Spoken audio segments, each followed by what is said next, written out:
Hello, this is Detective Brooks. I'm here to tell you the story of Mohammed Shamji and Elana Fric. This case proves that regardless of profession, status, or background, anyone can become violent. Mohammed Shamji and Elana Fric were an influential couple that sparked admiration and envy in many. They had professional recognition, lived luxuriously, and were extremely wealthy. However, most people only saw the external facade of a successful marriage and had no idea about the terrifying things happening behind the closed doors of their home. Given the uncontrolled and dangerous behavior of one partner, it was only a matter of time before someone snapped. Sit back, pour yourself a coffee, and relax. Here is the case of Elana Fric. The setting is Toronto, the capital of the Canadian province of Ontario. This bustling city is known for its multiculturalism, sports enthusiasm, and landmarks like the CN Tower. It sits on the shore of Lake Ontario, a few steps from Niagara Falls, and less than 50 miles from the New York state border. But before diving into the events in Toronto, let's visit the often underrated Windsor, located 400 miles southwest. Situated across the river from Detroit, it may seem like just a suburb of the automotive capital of the United States, but it is actually a separate Canadian city. This is where Joe and Anna Fric, two Croatian immigrants, settled. They worked at competing companies, Chrysler and General Motors, and eventually had two daughters, Carolina, born in 1970, and the younger Elana, born in 1977. Both girls were intelligent and capable, but Elana stood out with her exceptional academic abilities. She read a lot, danced, and had excellent grades at St. and school. Additionally, Elana was incredibly ambitious about earning money and worked in the cornfields outside the city every summer. From an early age, Elana displayed remarkable talents in mathematics and the natural sciences. She envisioned her future in medicine. In the 10th grade, Elana finally met a suitable partner, and throughout their university years at the University of Windsor, this couple appeared exceptionally harmonious and happy. However, when Elana moved to Ottawa for medical school, the distance strained their relationship, and they eventually broke up. Nevertheless, the breakup opened up opportunities for a vibrant and exciting student life. And for the next few years, Elana did not date anyone. One evening in 2003, everything changed. While playing billiards in the recreation room of the Ottawa hospital, Elana's gaze fell on an attractive stranger. The young man, as it turned out, was named Mohammed Shamji and was a student neurosurgeon. Intrigued by Elana, he asked his nurse colleagues about her and obtained her phone number. Mohammed had no problems with academic abilities. After graduating from the prestigious Ashbury College, he enrolled at Yale University and earned a master's degree in organic chemistry. However, despite his significant intellectual potential, this young man was shy, reclusive, and sometimes even somewhat arrogant. These traits made it difficult for Mohammed to form relationships with girls, which was evident on his date with Elana. Although he unwittingly managed to charm her, he was extremely awkward and even suggested that she meet one of his friends. Over time, the young couple started dating, but from the very beginning, their relationship showed troubling signs. Madly in love, Elana suddenly felt unworthy of her partner. Perhaps this was because Mohammed, essentially cheating on her, continued to see another woman he had met in college. From the first day, there was noticeable discomfort and misunderstandings between the couple, with the relationship seeming very one-sided. Elana showered her beloved with gifts and care, while he behaved lethargically and insincerely. Even Elana's parents were concerned about their daughter's choice and did not approve of him much. Due to these problems, Elana broke up with Mohammed twice within a year, but each time he lured her back with sweet promises and she returned. An unexpected pregnancy struck the young couple during their second, rather shaky year of the relationship. Mohammed found himself in an awkward situation. His conservative Ismaili family expected him to marry the mother of his future child. So, like it or not, he had to marry Elana to adhere to traditions. The couple officially tied the knot in September 2004. Elana and Mohammed settled into a quaint house on Scout Street in Ottawa. The neighborhood was serene, lined with trees and well-kept lawns, a seemingly perfect place to start a family.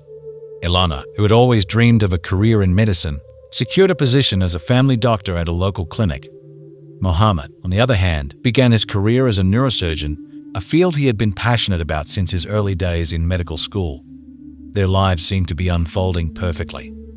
At the beginning of 2005, their happiness was further augmented by the arrival of their first child, a beautiful baby girl.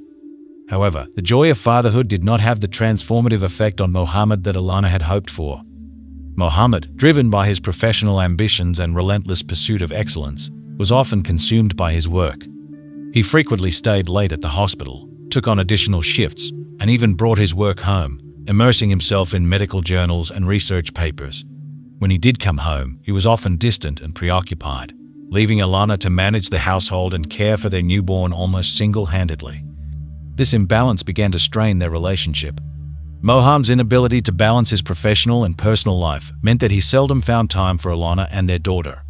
His emotional and physical absence created a chasm between him and his family. The once warm and loving interactions between Elana and Mohammed became increasingly rare, replaced by cold, disconnected exchanges. Elana felt isolated and overwhelmed. Her attempts to communicate her feelings to Mohammed often met with indifference or irritation. Elana's parents, who visited frequently, couldn't overlook the unacceptably harsh treatment their son-in-law was showing their daughter. On one occasion, when they called Elana, they unexpectedly overheard Mohammed yelling at her, his words filled with anger and contempt.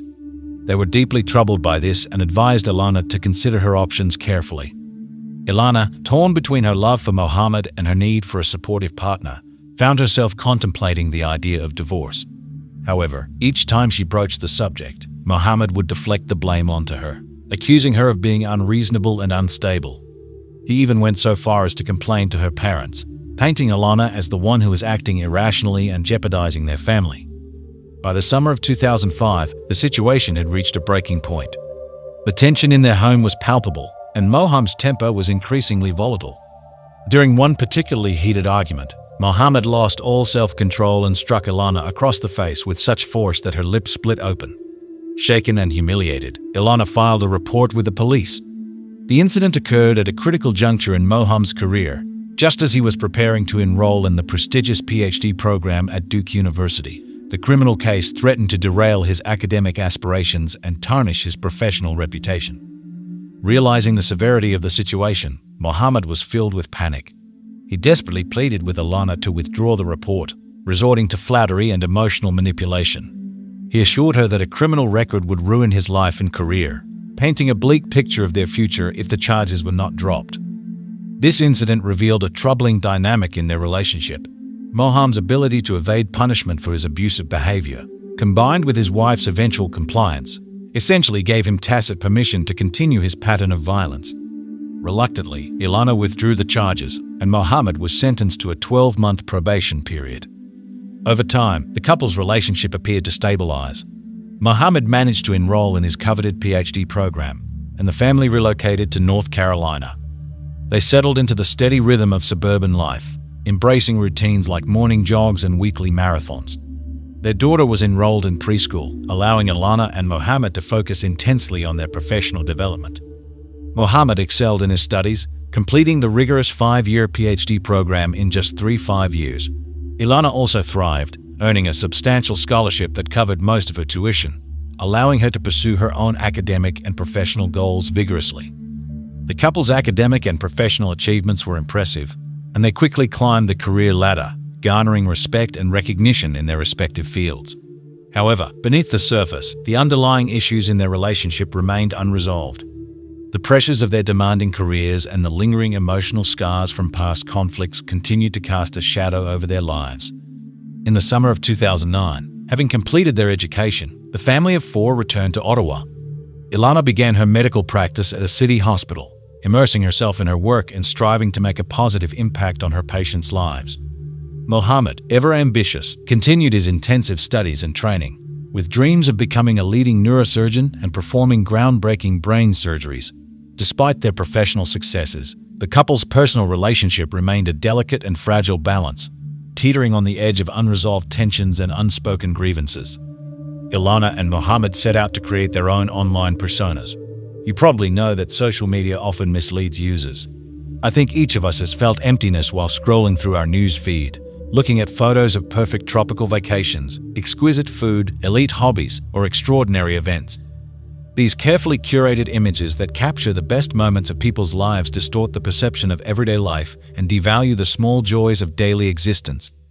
Under the influence of these perfect posts, many begin to portray their own lives as flawlessly happy, even though behind the radiant smiles often lie pain, anger, and suffering. Elana and Mohammed were no exception to this sad rule. Starting in 2012, they began to present to the world an ostensibly ideal, harmonious marriage of a couple who had achieved significant success and influence.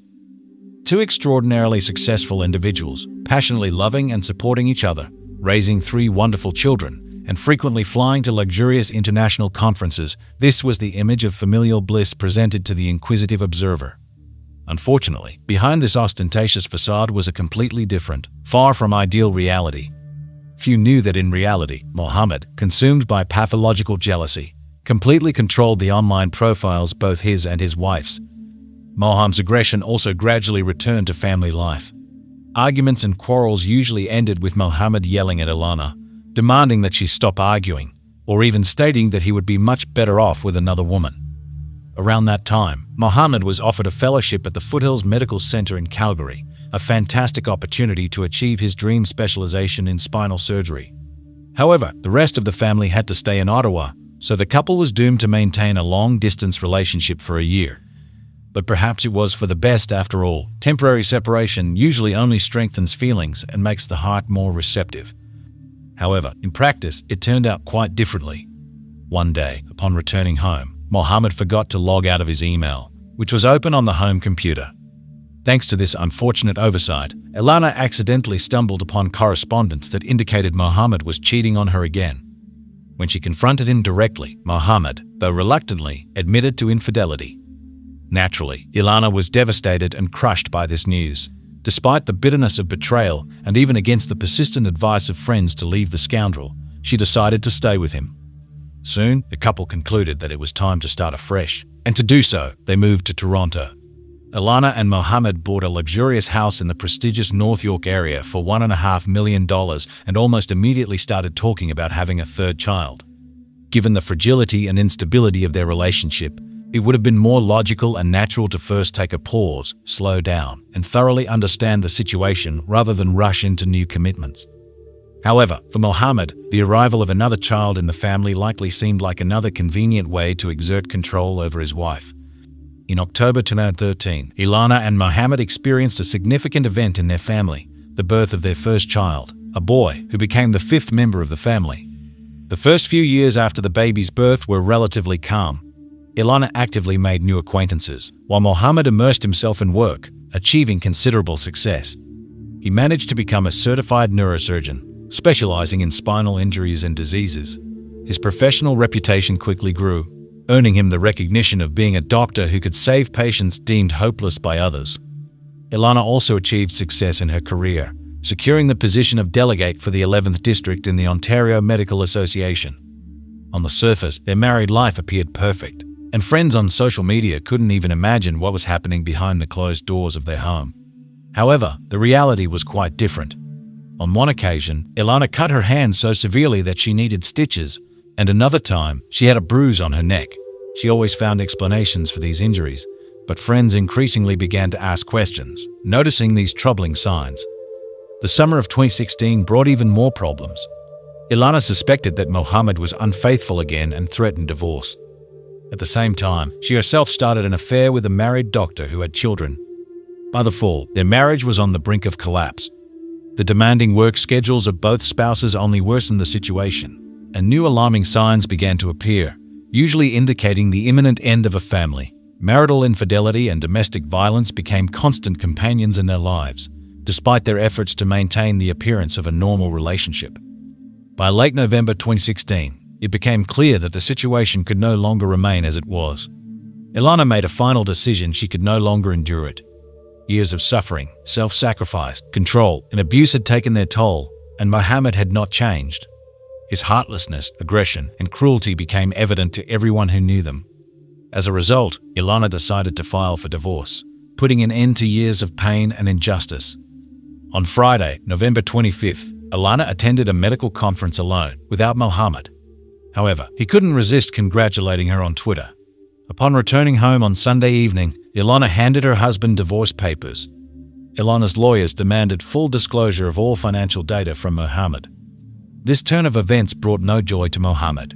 That's why Elana's family and friends became alarmed when she suddenly disappeared. This happened on Thursday, December 1, 2016, just 4 days after she served her husband with the divorce papers. The last time Anna, Elana's mother, spoke with her was the evening before. Her daughter was in a hurry to bathe her son, so she ended the conversation quickly. Since then, Elana had not answered calls or messages. Her phone was turned off. When asked about his wife's whereabouts, Mohammed claimed that she left in the middle of the night with a suitcase to meet her lover. However, Elana's parents didn't believe this. Anna knew her daughter's neighbor well, who was not only a good friend of the missing woman, but also her former boss. So, she asked the neighbor to check if Elana's car was at home. Indeed, the car was there. The next morning, Elana's parents traveled to Toronto. By 5 a.m., they were already standing at the door of the house where their daughter lived. Elana's silence was becoming unbearable, and suspicions of Mohammed's involvement were growing. With a spare key, the parents entered the house. The house was clean, but 2 rugs from the first floor and a landline phone were missing. Anna and her husband began preparing breakfast for their grandchildren. Hearing the noise, Mohammed came down from the second floor. Seeing his in-laws, he asked, "So, you called the police?" and added, "Are there any crabs left?" The day before, the police had already visited the house following calls from concerned parents and colleagues. Mohammed told them the same story he told the relatives, but it didn't align with the image of a loving mother who would never abandon her 3 children. The situation looked suspicious. On Friday, November 25th, Elana attended a medical conference alone, without Mohammed. However, he couldn't resist congratulating her on Twitter. Upon returning home on Sunday evening, Elana handed her husband divorce papers.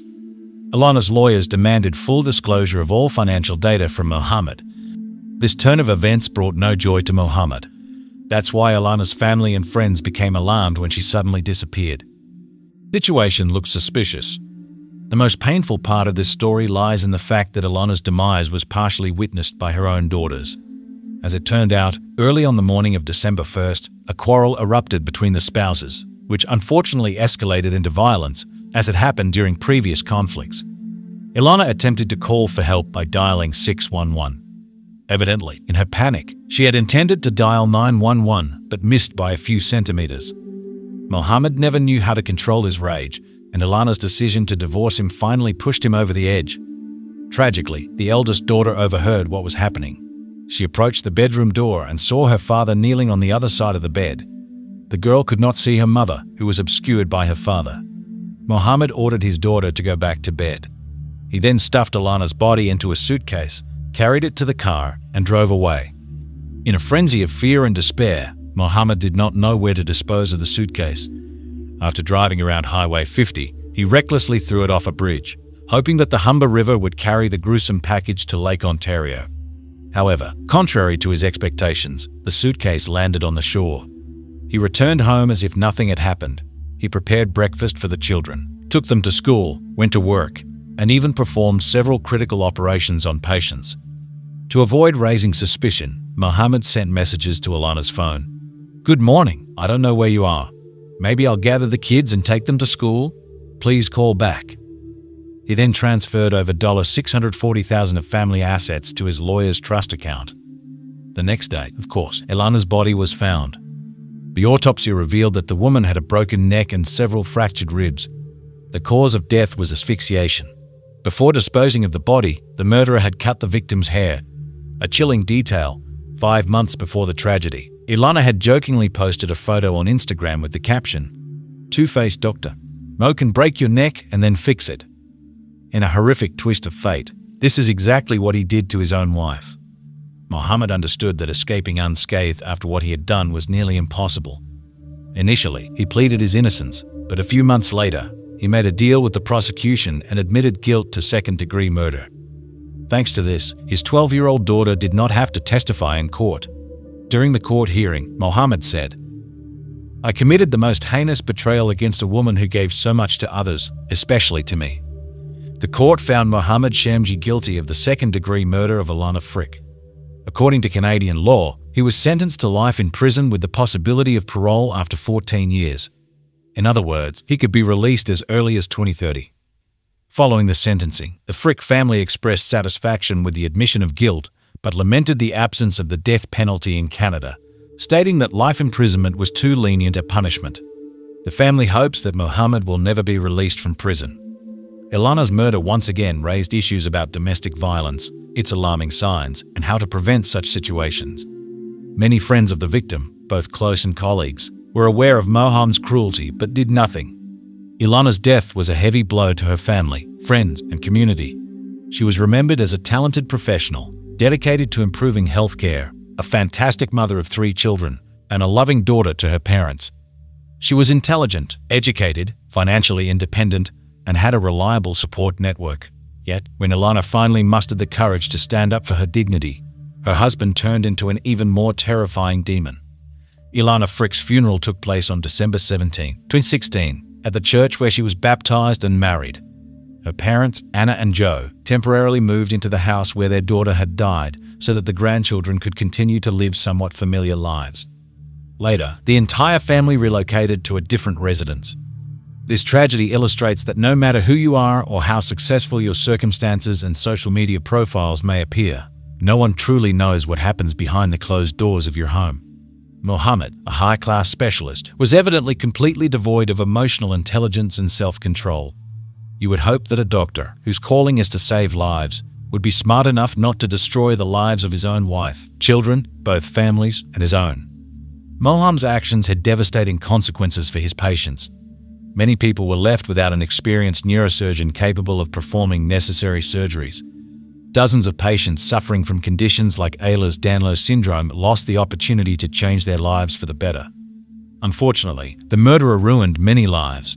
Of course, the permanent revocation of his medical license is small consolation in the face of decades behind bars.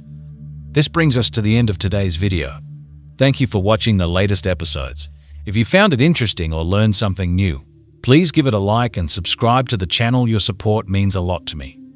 So, thank you for your attention. We'll see you in the next videos, and until then, take care of yourselves and each other. All the best.